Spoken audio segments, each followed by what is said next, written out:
Alors, on a une fonction f de x égale à 3 exponentielle 2x, moins 4 exponentielle x, moins 5 définie sur R, et on nous demande de résoudre f de x égale à 0. Alors, on voit les exponentielles, on se dit mince, ça serait chouette quand même si on avait quelque chose qui approchait d'une fonction du type 3x carré moins 4x moins 5. Ça, si on avait quelque chose comme ça serait bien parce que c'est un trinôme, on sait faire et on n'aurait plus aucune difficulté à répondre à la question. Malheureusement, il ne s'agit pas ici d'avoir x, mais on a du exponentiel, alors on ne sait pas trop. Bon, en fait, donc je vais effacer tout ça. En fait, il y a une technique bien particulière et très classique qui consiste à dire, ce qu'on appelle un changement de variable, consiste à dire, écoutez, on va poser grand X égale à exponentielle X. Du coup, grand X au carré, c'est exponentielle X au carré, c'est-à-dire exponentielle de X. Finalement, je peux donc dire que f de grand X, c'est 3 grand X au carré moins 4 grand X moins 5. Et je sais résoudre, je sais faire la résolution de f de grand X égale à 0. C'est-à-dire résoudre 3 fois grand X au carré moins 4 grand X moins 5 égale à 0. Si je prends la méthode connue, delta, b carré moins 4ac, x1, x2, moins b plus ou moins racine de delta sur 2a, je vais trouver ce qu'il faut.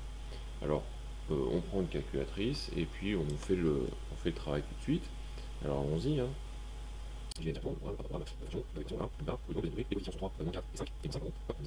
Et comme solution, j'obtiens des trucs très sympathiques. Donc la première solution, c'est grand X. Donc grand X1 égale à 2 moins racine de 19 sur 3. Et grand X2 égale à 2 plus racine de 19 sur 3. Finalement,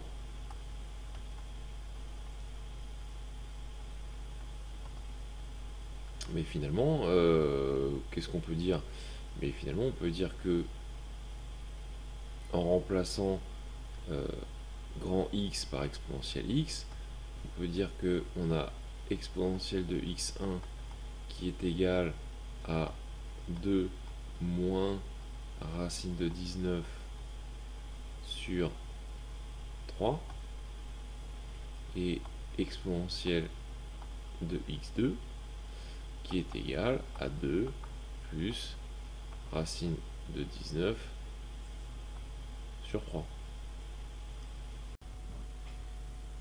En prenant les valeurs approchées de ces deux solutions, on se rend compte que on a une première solution exponentielle de x1 qui serait égale à moins 0,8 et une deuxième solution exponentielle de x2 qui serait égale, alors environ quand même, ce sont des valeurs approchées, voilà, à 2,1. Alors ça serait presque bien, sauf quand même que ici c'est une valeur négative. Et on est quand même en train de parler d'une exponentielle. Donc une exponentielle de x en l'occurrence qui conduit à une valeur négative, c'est pas possible. C'est impossible. Je rappelle que, un petit rappel de cours quand même, que la fonction qui a x associe exponentielle x est définie de r dans,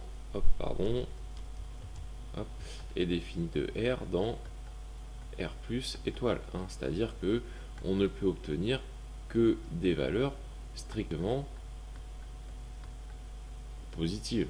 Moins 0,8, on ne peut pas forcément dire que c'est un nombre positif. Bref, cette solution là est à écarter de l'ensemble des solutions. Il ne nous reste plus que la deuxième solution. Effectivement, celle-là elle est positive, donc tout va bien. Allons-y. Hop, si j'arrive à prendre le bon stylo, voilà.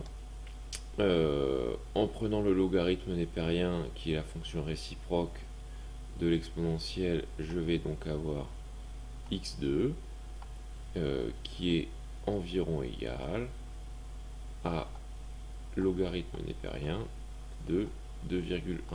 C'est-à-dire, puisqu'on est dans les arrondis, je prends